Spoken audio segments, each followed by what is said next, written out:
Wagner Group leader Yevgeny Prigozhin is actually wanted by the FBI here in the U.S. for his efforts to meddle in the 2016 elections.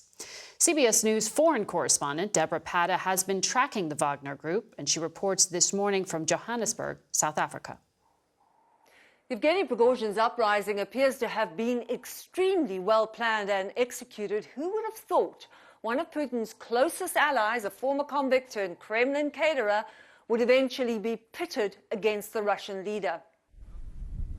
It was during Russia's first invasion of Ukraine in 2014 that Prigozhin made the leap from Putin's chef to warlord, running an off-the-books mercenary group. Wagner soldiers started showing up in Syria, then across Africa, and while his hired guns deal in death, Prigozhin makes his money by plundering natural resources in places like the mineral-rich Central African Republic, or CAR. In exchange, Wagner provides the mercenary muscle to prop up the country's leader, even guarding the president.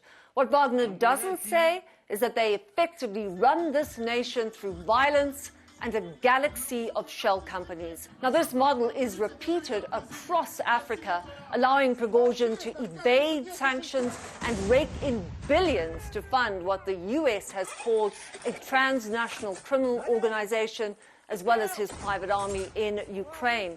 Until recently, Prigozhin vigorously denied any links to Wagner, but stepped out of the shadows last year, recruiting prisoners from Russian penal colonies in exchange for pardon, and at salaries far higher than any regular Kremlin soldiers.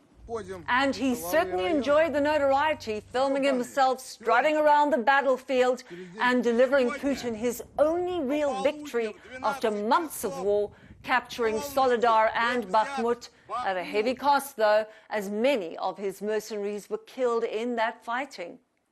Now, throughout this war, Prigozhin has appeared untouchable and has survived even after this armed insurrection, and he seems convinced, Margaret, that at the very least he will continue his reign in Africa, the real Wagner money spinner.